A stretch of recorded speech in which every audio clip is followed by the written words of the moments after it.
Muy buenas noches, América Latina. Bienvenidos a un episodio más de Económetro. Mi nombre es Dafne Posadas y para mí es un gusto acompañarlos en este proceso de aprendizaje sobre las ideas y valores de la libertad. Hoy vamos a hablar sobre la libertad económica en Cuba, como se los veníamos adelantando desde hace varios días ya.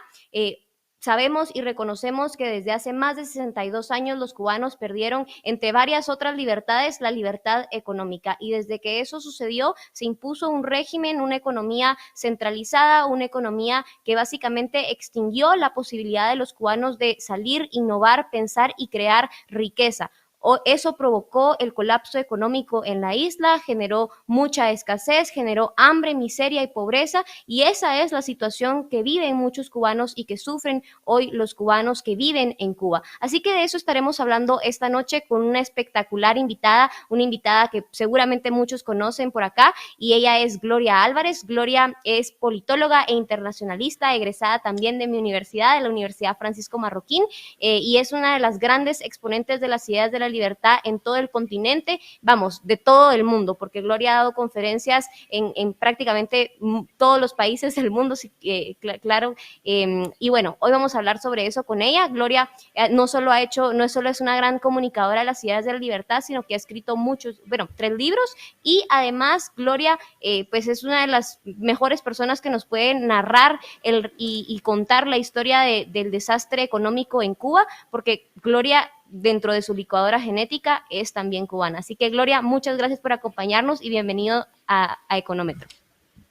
Dafne, muchísimas gracias. Un gusto estar aquí en tu programa Económetro y este gran esfuerzo de FI en español de la Fundación para la Educación Económica, y encantada de poder hablar y desmitificar y dar argumentos sobre lo que es realmente la economía o la falta de economía de una dictadura de más de 62 años en Cuba.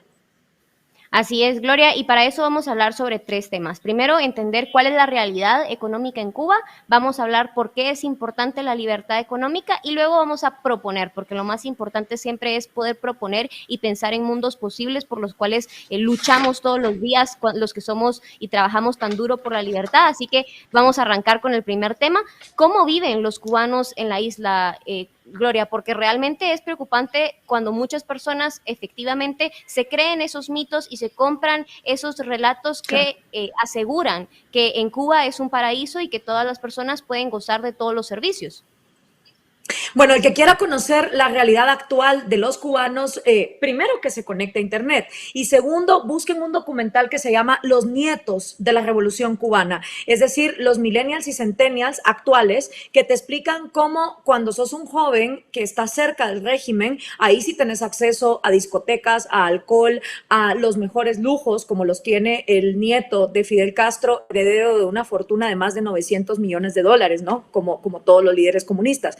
Ahora, si eres parte de la gran población, pues vives en pobreza extrema. El cubano desde hace 62 años no puede poner un negocio, no puede pescar, no puede quedarse con el fruto de lo que pueda siquiera sembrar en el patio trasero, no puede construir y quedarse con construcciones que él haga, y mucho menos tiene la libertad para ahorrar ni en dólares, ni en yenes, ni en yuanes, ni en Bitcoin, ni en Ethereum. Están esclavizados a una moneda que la dictadura ha impuesto desde hace 62 años, muy similar de lo que era, por ejemplo, el sistema de las encomiendas para los indígenas, que les pagaban solo en moneda que solo era intercambiable en la propia hacienda o en la propia finca del conquistador español. Entonces los dejaban sin opciones. Obviamente el cubano no tiene derecho a salir de la isla. Si lo hace en contra del régimen, y tampoco los cubanos que están afuera pueden entrar. O sea, si tú querés ir a poner una cevichería a Cuba, o ir a poner un hotel, o ir a poner algo, no lo podés hacer como ciudadano cubano. Los ciudadanos cubanos tampoco tienen derecho a entrar a los hoteles, a poder acceder a comprar, a menos que tengan dólares. Pero como tienen prohibido tener dólares, otra de las cosas que pasa es que, aunque sean médicos, ingenieros o abogados, prefieren volverse prostitutas y vender sexo a cambio de una pasta de dientes o de una toalla sanitaria, o prefieren ser taxistas, aunque tengan algún grado de ingeniería, o o prefieren ser bartenders, aunque tengan algún grado de medicina, porque el régimen se queda con el 98% de tu salario. O sea, hablando de la esclavitud del siglo XXI, si tú eres un empleado en Cuba de lo que te educaste, el régimen te va a explotar. Es lo que ha pasado con los deportistas cubanos, con los médicos cubanos, que además la farsa de la avanzada medicina cubana se cayó el año pasado, cuando empezaron a exportar médicos que no sabían qué hacer con el COVID. Y esto le explica muy bien la neurocirujana excomunista Hilda Molina, que estuvo muy cerca del Hospital de Neurocirugía en La Habana, donde decía, para los cubanos no había salud, siempre los hay para extranjeros. Y para los que hablan de un bloqueo, sepan que no es un bloqueo, es un embargo, y ese embargo se dio por las empresas gringas que lo perdieron todo cuando Fidel simplemente se las robó. O sea, Fidel llega al poder y empieza a expropiar, entonces el embargo es devuelvan lo que se robaron y con mucho gusto entonces se abre, digamos, ese embargo. Pero nunca ha habido bloqueo para los viejos verdes españoles que han ido a Cuba a poner hoteles, a prostituir adolescentes a cambio de, como te decía, una pasta de dientes. Esa gente siempre ha podido entrar a Cuba, comer langosta y las mejores comidas. Para el cubano de a pie existían las tarjetas de racionamiento, que es lo que el régimen te daba para que te durara un mes. Y quien mira esas tarjetas de racionamiento se da cuenta que no alcanzan ni para una persona, mucho menos para una familia. Y lo que siempre pasa en el comunismo, filas eternas que cuando ya llegas a la farmacia o al supermercado, por más que tengas derecho por esa tarjeta de racionamiento a ciertos artículos, lo que pasa es que no hay. Entonces, ¿qué hay? Hay un gran mercado negro. Y a través del mercado negro ese cubano ha podido sobrevivir. Entonces, ¿cuál es la situación del cubano de a pie? Pues una situación donde no hay opción, porque al menos en Guatemala o en otros países pobres tú tienes la opción de largarte si te da la gana, y si quieres un futuro más socialista te puedes ir a Nicaragua, que está ahí a la par, o si quieres un futuro más capitalista pues te vas para Estados Unidos. El cubano no tiene esa opción, y el cubano que está afuera, aunque quisiera poner negocios con el dinero que ha hecho en Miami, tampoco lo puede hacer. Y qué fantástico poder entender todos estos sufrimientos que tienen los cubanos ahí, que viven en la isla, porque al final de cuentas, como tú muy bien dices, una cosa es hablar sobre lo maravilloso que es el socialismo estando desde fuera, y otra cosa es entenderlo, y otra cosa es vivirlo, y otra cosa es saber y reconocer el desastre que provoca. Y al final de cuentas, muchísimas personas han huido de la isla precisamente por esa escasez, por ese control y por esa pérdida de libertades que tienen. Algo muy curioso para todos los que amamos la carne asada. En Cuba, el Estado además controla las vacas, controla si puedes o no matar una vaca y si puedes o no vender la carne de una vaca. O sea, hay tantas cosas que nosotros que vivimos en países que, claro, tienen muchas dificultades para salir adelante, donde hay personas que viven en pobreza, pero podemos hacer algo para mejorar esa situación. En Cuba no se puede hacer nada. Hay cosas que vemos normales nosotros que vivimos en países libres, que como digo, podrían ser mejor. En Cuba, literalmente, eso no existe. Algo tan simple como No, la carne. Como el que lo quiera dudar, sí, el que lo quiera dudar, que vaya a tratar de poner una cevichería o una peluquería o un restaurante. Yo lo invito, vayan a Cuba, traten de poner un negocio, a ver cómo les va. Es más, ni siquiera lo pongan ustedes, traten de poner a un cubano como el propietario de ese negocio y me cuentan cómo les va. Traten de ahorrar en una moneda que no sea la moneda estatal, que antes era el cuca, ahora le llaman otra vaina, pero es la misma esclavitud, y no van a poder. O sea, inténtenlo, si no le quieren creer a uno. Eso sí, vayan como turistas a cancunear a Cuba y van a tener los mejores lujos, porque para esa gente nunca ha habido bloqueo. Dafne, antes de que pasemos a la siguiente pregunta, yo sí quiero hacer un breve resumen, porque son 62 años de dictadura y es bastante errado por parte de los latinos querer ver la historia como que fuera una foto que no cambia.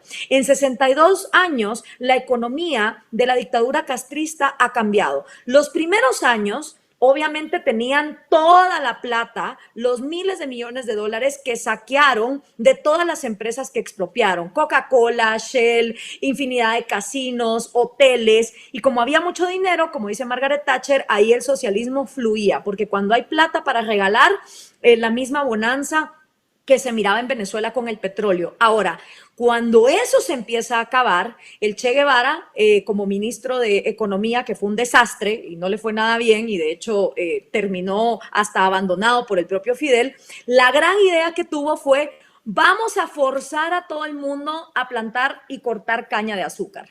Y agarró a todos los profesionales de todas las diferentes áreas y los forzó en campos forzados de trabajo a ir a cortar caña. Y entonces tenían una deuda grandísima de millones de toneladas de azúcar para pagarle a la Unión Soviética a cambio de las armas que la Unión Soviética daba en su momento. Eso fracasó. El Che nunca llegó a pagar la gran cuota que supuestamente le iba a dar a la Unión Soviética. Cuando la Unión Soviética se desploma, es el peor periodo para los cubanos, es de hecho lo que se conoce como el periodo especial en los años 90, porque ya sin una Unión Soviética que les esté dando dinero de todo lo que ellos también se robaron de su propio comunismo, es donde Fidel recurre a dos cosas: al turismo a través de la prostitución de adolescentes y darle todos estos beneficios económicos donde no había bloqueo para estos empresarios españoles que pusieron negociazos en Cuba, y lo segundo, el narcotráfico. Es bien sabido a través de declaraciones en 1989 de juicios que se hicieron, que Cuba fue, digamos, uno de los hubs para sacar cocaína hacia Estados Unidos, cocaína colombiana a través de las FARC. Entonces, ese narcotráfico y ese turismo de prostitución vino a sustituir la ausencia económica que dejó la Unión Soviética y esos planes fracasados en temas de cortar caña de azúcar. Una vez ese modelo cae, que es lo que pasa con la pandemia ahorita, pues tenemos otro problema, porque sin turismo y con COVID, la dictadura cubana se queda sin ingresos y por eso también estamos viendo la actual rebelión. Entonces, para que tengan una pequeña radiografía de lo que ha sido la economía de la dictadura comunista, que no siempre ha sido la misma y que se ha ido, digamos, adaptando para poder seguir. Gloria, y es espectacular cuando mencionas precisamente cómo Cuba logró por tanto tiempo sostener el régimen gracias a los subsidios que le daba la Unión Soviética y luego, después del periodo especial, pues gana Chávez en Venezuela y Chávez se convierte en ese nuevo financista de los cubanos y precisamente pues ves cómo pues todos estos grupos están de cierta manera alimentándose entre ellos y perpetuando este sistema que pues corrompe todas las libertades, pero principalmente la libertad económica, porque es la manera a través de la cual pueden romperle las piernas a los ciudadanos y poder asegurarse su control. Hablemos entonces de eso, Gloria. Hablemos un poco sobre la importancia de la libertad económica y por qué, al final de cuentas, es la ruta que nos permite a nosotros tener nuestros propios bienes, tener nuestra propiedad y generar riqueza y luego pues construir la vida que queremos, cosa que por supuesto no sucede en Cuba. El problema es que la gente no entiende que cuando tú venís, agarrás un país y repartís la piñata de lo que en ese momento existe, pero quitas libertades, entonces tu país inevitablemente se va a quedar en el atraso. Por eso es que La Habana, Cuba, parece una postal de los años 50, porque llega la revolución, elimina toda libertad, libertad para pescar, libertad para salir, libertad para entrar, para poner un negocio, un restaurante, una peluquería, para ahorrar, vender y comprar, importar, exportar en la moneda que te dé la gana, no solo la que el régimen te impone, y sin todas esas libertades, eventualmente lo que cooptaste como país empieza a deteriorarse, empiezan los edificios a quedarse sin recursos, empiezas a tener vehículos que se quedan en el atraso y el olvido porque ya no puedes importar nuevas cosas, ¿ya? Entonces, por eso es que es como ver una fotografía en el tiempo lo que ocurre. Y una vez pasa eso y no se regresan esas libertades, y por eso les digo, vayan a ver Los Nietos de la Revolución Cubana, lean la biografía de Carlos Alberto Montaner, sin ir más lejos, miren aunque sea en Netflix, de Cuba Libre Story, para que entiendan y capten la diferencia de vivir en un país relativamente libre, porque tampoco es de que, entonces Colombia es capitalista o Perú, uy, no, qué montón de libre mercado. No, Latinoamérica no es ejemplo de libre mercado, ni mucho menos de Estado de Derecho, pero claro que hay grados. Hay grados donde podés estar en una dictadura que realmente te quita todas tus libertades. Sin libertad no podés pensar, no podés equivocarte, no podés expresarte. Esa es otra cosa. En Cuba no hay manera de expresarte y poner oposición. A mí me da risa esos latinoamericanos comunistas con iPhone que se quejan de que sus países son controlados por pocas familias. pero les encanta que Cuba sea controlada por una sola, que son los Castro. O sea, ahí sí no se quejan de los monopolios. Y mientras en sus países se quejan, como está pasando en Guatemala, de que renuncie el presidente cuando no lleva ni 3 años en el poder, aplauden que una familia se haya atornillado en el poder por 62 años. Entonces, no hay libertad para poderte equivocar, expresarte, pensar, innovar, importar, y sin esa libertad nadie puede salir adelante. Y ojalá funcionara un burócrata en el poder diciendo, vamos a controlar precios, pero los controles de precios solo llevan a la escasez, porque le quitan a las personas la posibilidad de negociar, de decir, no, mira, ese tomate está muy caro, bájamelo de precio. Ah, no, cuando te congelan los precios, que es también lo que pasa en Cuba, empezando por los salarios, porque el régimen se queda con el 98%. O sea, yo me pregunto, ¿qué millennial o centennial latino estaría contento con que su presidente, ya sea Fernández en Argentina o Duque en Colombia o quien sea, se quede con 98 pesos de cada 100 pesos que tú trabajas? O sea, son cosas que ustedes no permitirían. Ustedes no permitirían que les cortaran el internet, que no les dejaran ahorrar en Bitcoin. Entonces, ¿por qué esas libertades que ustedes no quisieran que les quitaran, por qué a los cubanos sí? Y durante 62 años hemos estado, bueno, yo no pues, pero mucha gente silente y callada con que a los cubanos se les quite esa libertad económica. Ahora, libertad económica también es libertad para no comerciar.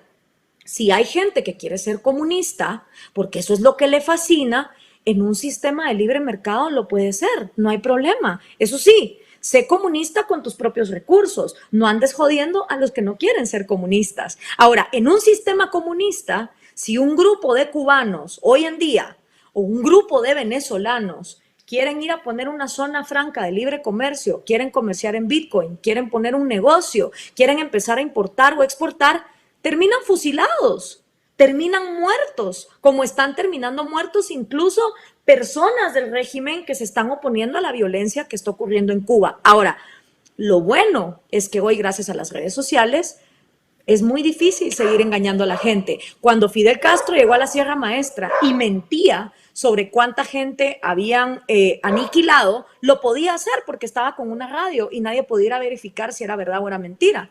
Ahora con las redes está siendo más difícil. Y eso es un punto espectacular que tomas. Algo que me parece genial cuando tú mencionas la idea de los salarios, hablar sobre, por ejemplo, cómo un doctor, alguien que se prepara para ser un doctor, sabemos que es una posición que luego de varios años de estudio y luego de tu trabajo puedes llegar a tener mucho dinero en un país libre. Pues en Cuba básicamente logras el salario máximo, que son $40. De hecho, eso comentábamos el otro día en nuestro canal de TikTok de FIE en español.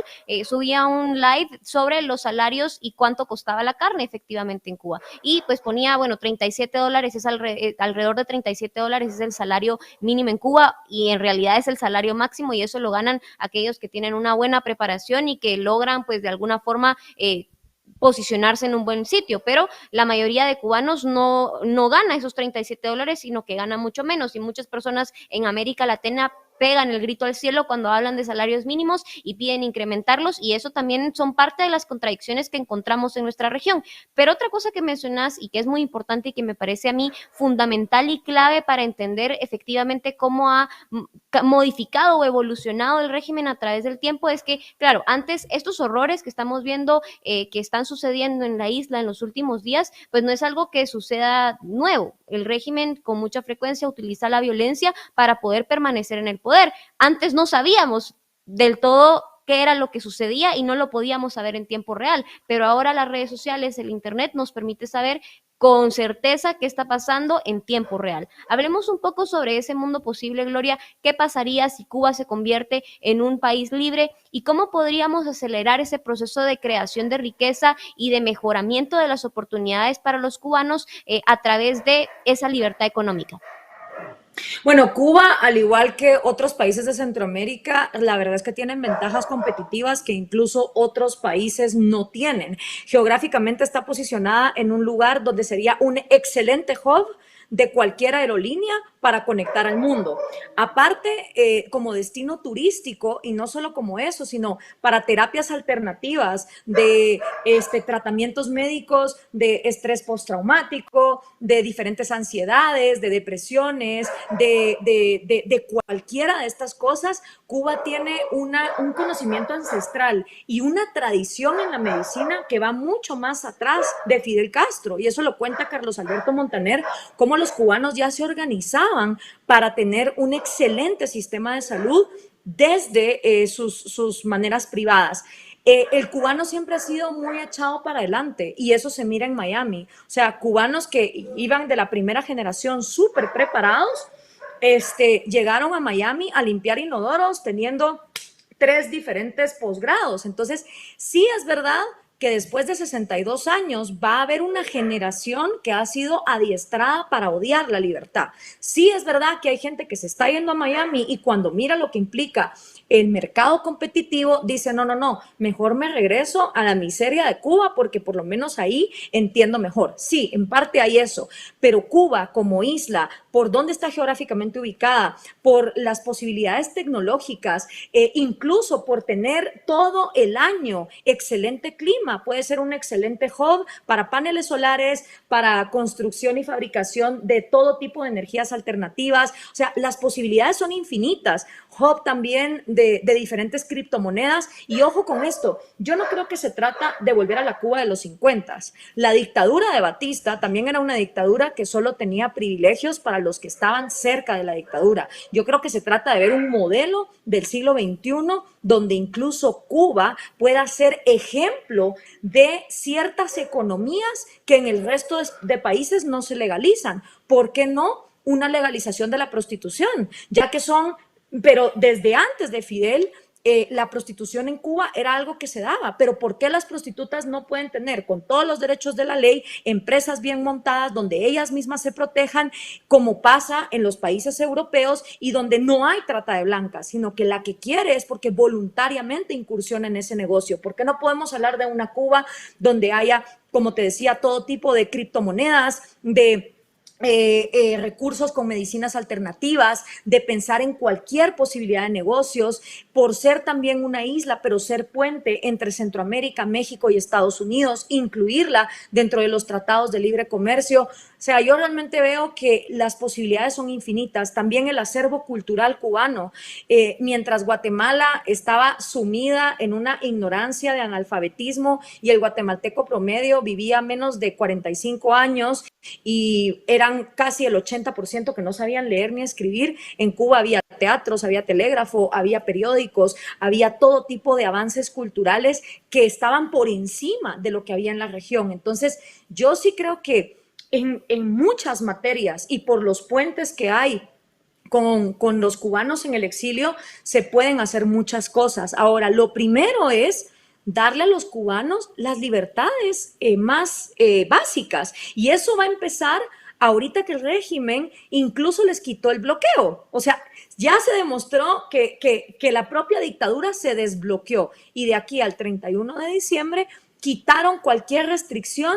para la donación de medicinas y de alimentos. Claro, la dictadura lo está haciendo con la esperanza de que la gente otra vez se vuelva a acomodar, se calle la boca y se cale otros 60 años de dictadura. Pero lo que demuestra esto es que quien tiene al pueblo de Cuba sin libertad económica es la propia dictadura. Gloria, y es excelente que menciones nuevamente el bloqueo, porque creo que uno de los grandes mitos que se ha puesto sobre la mesa de debate cuando hablamos sobre Cuba es precisamente que el desastre cubano es por el bloqueo que existe por parte de Estados Unidos, que tú ya muy bien lo explicabas, pero creo que vale la pena volver a enfatizar un poco en este punto, porque Cuba no es que no negocie con otros países del mundo, hace negocios con muchos otros países. De hecho, uno de los invitados que tuvimos en Económetro hace unos meses, John Aldecoa, que también es gran amigo de la Casa de FI, ponía un tweet donde se dejaba ver cuáles son los productos que Cuba comercia con el mundo y cuáles son los países con los que Cuba comercia. Es decir, existe ahí algo de comercio porque existe, bueno, esa contradicción de que, bueno, el libre mercado no funciona, pero quieren utilizar el libre mercado para poder perpetuar el sistema. Sí, 3 cosas ahí. Primero, todo viejo verde iberoamericano que ha ido a cancunear a Cuba sabe que para ellos hay langosta, hay comida, hay electricidad, hay internet, para ellos no hay bloqueo. ¿Ok? El que está jodido es el ciudadano cubano y eso es porque la dictadura por ley los tiene sin libertad económica. Pero por lo demás, el régimen siempre ha tenido acceso a todos los mejores lujos del mundo, para ellos nunca ha habido límite. Y lo otro es que los socialistas, si ellos son tan pilas y no necesitan a los gringos, entonces, ¿por qué no ha sido suficiente comerciar con puro país socialista? Cuando Castro se vuelve comunista, que lo hace después de 1 año y medio de estar en el poder, porque le convenía estar con los soviéticos, la Unión Soviética le daba dinero, Venezuela le dio todo su petróleo, o sea, ahí ha habido plata, lo que no ha habido es libertad para los cubanos. Ahora, también los socialistas que se resuelvan, porque si el libre mercado es la peor porquería que hay, entonces ¿por qué quieren libre mercado para Cuba? O sea, es también lo que no se entiende. Y no es bloqueo, es un embargo. Y es un embargo que empezó Fidel Castro robándose lo que no le pertenecía, para bien o para mal. Estemos o no estemos de acuerdo, eran empresas gringas entre casinos, hoteles y otras industrias, desde gasolineras hasta compañías eléctricas, que Castro se robó. Entonces, para que no exista dicho embargo, que devuelvan lo que se robaron, si hay una fortuna de más de 900 millones de dólares. Eso para que quede claro y que les quede claro, el que tiene al cubano sin poder salir, entrar, ahorrar en criptomonedas, poner un negocio, no tiene nada que ver el embargo, esa es la propia dictadura. Bueno, Gloria, hemos resuelto muchas dudas, seguramente quedan muchas otras. Los invito a que nos acompañen en nuestras redes sociales de FI en Español, donde hemos compartido mucho contenido acerca de estos mitos para ayudar a desmitificar estas ideas que con mucha frecuencia se discuten en América Latina, que se presenta a Cuba como el paraíso socialista. Hemos desmitificado efectivamente que no existe libertad en términos generales, pero libertad económica es una de las libertades que se extinguió hace muchísimo, muchísimo tiempo por decisión del régimen y que pues al final de cuentas ha destruido toda posibilidad de los cubanos de innovar, de crear riqueza y ojalá que algún día podamos ver una Cuba libre, una Cuba en la que se puede comerciar y una Cuba en la que los cubanos pueden ser capaces de escoger su propio destino. Gloria, no me quiero ir sin pedirte recomendaciones, como siempre sabemos que tienes una biblioteca en tu cabeza, entonces, ¿qué recomendaciones nos puedes dar para seguirnos informando sobre este tema?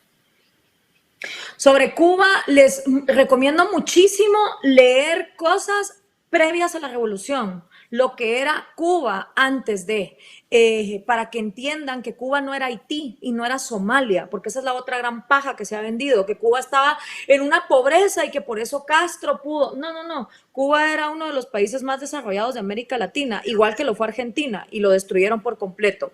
Léanse la autobiografía de Carlos Alberto Montaner, sin ir más lejos, preso político de Castro, que logró escapar, excelente periodista y que además te pone las cosas como son, porque también te habla de cómo él y muchos de su generación fueron comunistas al principio. Sin ir más lejos de Carlos Alberto Montaner, el documental de su hijo, Los Nietos de la Revolución Cubana, para que vean cómo viven los millennials y los centennials cubanos, mientras los comunistas con iPhone en Latinoamérica andan ahí alabando al Che, lo que realmente los jóvenes de estas generaciones entienden y padecen sobre esa revolución o revolución que tanto les quitó a sus papás y a sus abuelos. Les recomiendo también la obra de Rosa María Payá y que entiendan un poco de lo que Cuba decide, está proponiendo. Creo que eso es fundamental. También les recomiendo el documental de Cuba Libre Story. Creo que está excelente ese documental porque te habla de Cuba desde que fue una colonia española y cómo realmente Cuba siempre ha luchado por su libertad, desde José Martí.